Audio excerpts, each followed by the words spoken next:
Hello, this is Julian with Coffee Reviews, and today we'll be reviewing the Juan Peña washed anaerobic processed Ecuador from September Coffee Company. And there's the bag right there. And September, based out of Ottawa, Ontario. And this is September's fourth ever appearance on this channel, having reviewed several of their coffees earlier this year. This review will be a little different from those, as it's our first review from September since they've made the transition to Loring. Couple that with the fact that this is another Típica Mejorado coffee and a washed anaerobic processed version of it from Juan Peña, and you can probably see why this coffee caught my interest. So we will see how it turned out, as this right here is day 44.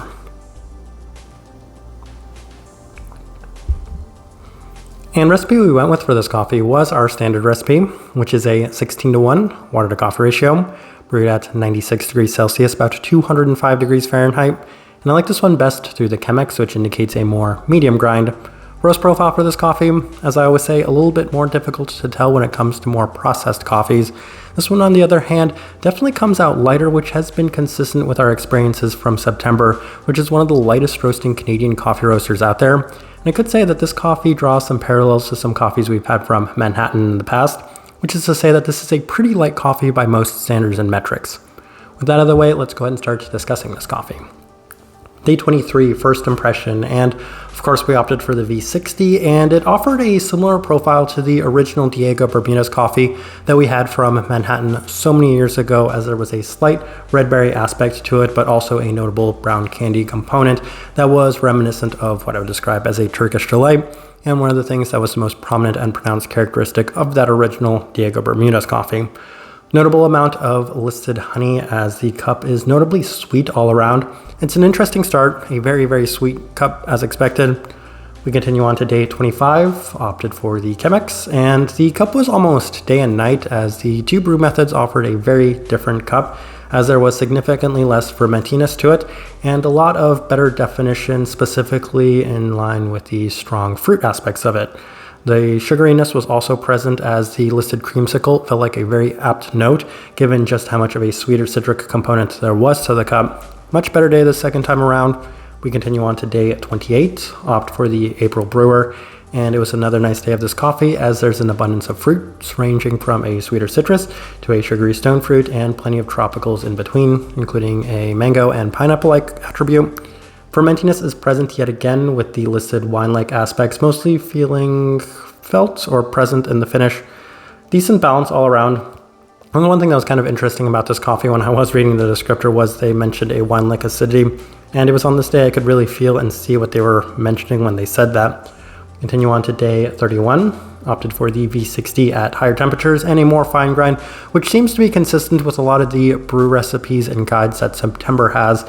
It wasn't quite as lively though, as up to this point the fermentiness had been felt at the forefront and the fruit profile was a little bit more subtle and tame, so just experiencing a little bit more of the fermenty aspects on this day didn't necessarily do it too much justice. In addition to that, there was more of the fermenty fruit quality, a graining quality, and a slight bit more brown candy sweetness to match a more subtle tropicality. That was my concern with this coffee going into it, was maybe over time that fermentiness, the little bit more heavier aspects of these sort of coffees might be felt in a significantly more strong abundance. But we continue on. Day 34 through the Chemex with the same adjustments, and it wasn't overly ideal, as most of the fermentiness in the cup is back to being very notable and prominent, with significantly less clarity all around. A lot more sweetness, that's one thing I do have to say, as it did ramp that up, but it's not something that was necessarily needed, given that this coffee was already extremely sweet to start with. Strong fruit profile, as it's offering a slight stone fruit vibrancy and just a little bit more brown candy, although a lot of this was notably less clear, as it did sacrifice a fair bit of clarity through this day. Day 37 lowered the temperatures to the V60, and it's at this moment I decided that I was probably going to stick with the Chemex going forward, as it offered a little bit more clarity, but in addition to that, it was offering still a slightly fermenty fruit forward profile with a notable bit of both brown candy as well as chocolate components in the finish of the cup. So I'm like, this is fine, but I feel like that initial impression I had, specifically that day 25 mark, seemed to be by far the best experience I'd had from it. And on day 40, I was vindicated with that as we ran it back through the Chemex with our standard recipe, and it was back to its best as it continued to radiate the slight Turkish delight feel once again, with a lot of those rich brown candy characteristics to it, and a much more clean tropical fruit sweetness. Slightly fermenty, but for the most part, a lot of that had since dissipated. This adjustment seemed to yield some wonderful results, so this was definitely my preferred recipe for this one. All right, let's go ahead and put up the tasting wheel so you can see what we're getting. And we have 3 level 5s. So let's go through those real quick. And we'll start with the finish, level 5. Yes, this is exactly what I mentioned when I say that there are some coffees that are maybe a little long lasting, maybe a little heavy, maybe a little over the top. And this is one of those. Although I will address that a little bit more when we kind of recap this coffee. But that's to essentially say that the finish in this one was definitely one of those extremely long lasting finishes. In addition to that, the sweetness being there at that level 5, once again, that just goes to show the overall intensity of this coffee, as right from the start, it offered a very intense sweet profile to it, and it offered that in a very long-lasting sense. So those two things, of course, we're going to reach that level 5 mark. Truth be told, given what the varietal is and what the processing method is, this doesn't actually surprise me that much, as I kind of fully expected that going into this one. Stone fruit, level 5. That's once again one of those things where it felt like the mango-like aspects of this one specifically were really in notable abundance, and there was a slight fermentiness to them, but it was so strong given that this coffee was just so strong to begin with that of course it was also going to score there at that level 5 mark. So those are our 3 level 5s, pretty intense coffee. I think a lot of those were very much expected. Let's move on to the level 4s. We'll start with the acidity, level 4. And that part, I feel like, isn't necessarily something that was overly anticipated, given I've had mixed results with Mejorado, Típica Mejorado coffees in general. This one right here offered a fair bit of brightness, and it was pronounced and consistent throughout, so level 4 definitely felt justified there. Florality, level 4, yes, and as I'm thinking about this, I'm kind of just trying to wonder exactly in what sense, because I didn't necessarily note on the tasting wheel itself why there was such a strong floral component to it. As I'm drinking this, I'm like, there's an undefined florality to it. I feel like earlier I had a really good note for it, but as I'm looking back on this, I can't necessarily figure out why I put it as high as I did, but it feels present enough to justify that level 4 mark. Berry fruit, level 4. That's one of the first things I mentioned. That one I can identify, as it had a little bit of that Diego Bermudez like red fruit to it right from the start. So that's something that was pronounced enough to justify that level 4 mark. Citrus fruit, level 4. If I recall correctly, I feel like a lot of the notes for this coffee did seem to trend that direction, specifically in that citrus fruit aspect. And I could feel it. I mentioned that there was a little bit of the pineapple-like component to it. They mentioned orange creamsicle, and given that there was a very sweet citrus in this coffee, I could definitely see that. That one's on the higher side of the level 4, though, since the stone fruit was just so strong and pronounced. That's the one I decided to bump up to that level 5 and keep the citrus fruit a little lower, higher side of the level 4 nonetheless. Caramel, level 4. Once again, it's that Típica Mejorado brown candy-like component to it. That was another thing that was felt right at the forefront. This one had some good definition from time to time, as I could most closely align this with the Turkish Delight. And in that regard, this coffee at times did remind me a little bit of the Diego Bermudez, maybe specifically for the slightly fermenty aspects, but also because of the strong sweetness that was present within it. Last thing worth discussing, well, 2 more things actually. We will start with the body, which scored at a level 2. Perhaps that had a little to do with the fact that we opted for the Chemex with this coffee. Even then, the body just seemed to be a little lighter than expected. Once again, the Mejorado coffees don't necessarily offer an abundance of body. So when I'm kind of looking back and thinking about those 2 factors combined, body at a level 2 does seem to make a lot of sense. But the last thing worth discussing is the cleanliness, level 3.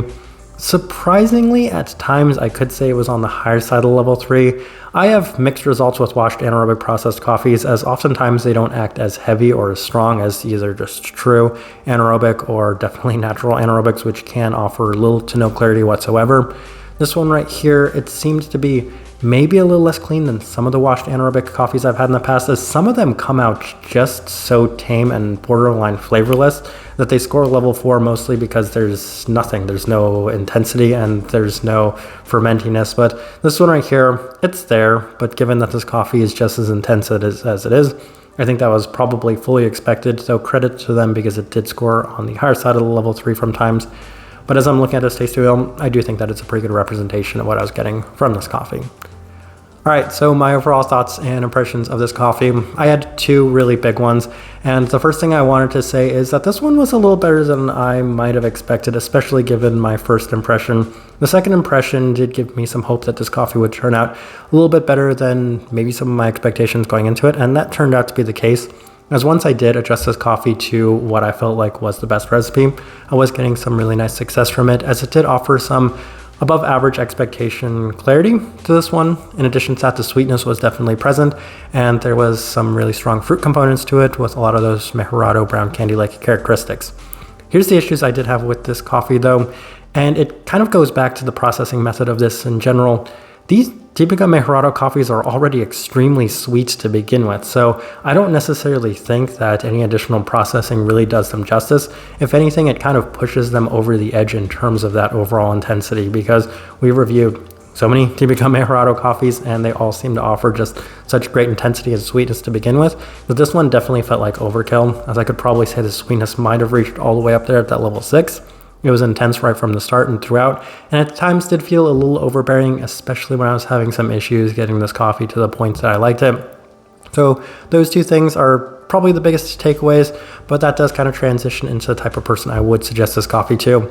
If you've ever kind of said to yourself that you want a little bit more intensity from those Mejorado coffees, then this one's a good fit. If you really like the maybe stronger aspects of the Diego Bermudez coffees, then this one also does feel like a good fit, because credit to them once again, there's a little bit more clarity in general to this coffee. So having a little bit more of that clarity is going to give you an opportunity to not only get all of those intense aspects to it, but even then maybe dilute some of the less desirable aspects. Though I know some people still like the more fermenty aspects to their coffee, even if this one wasn't necessarily offering it in huge abundance.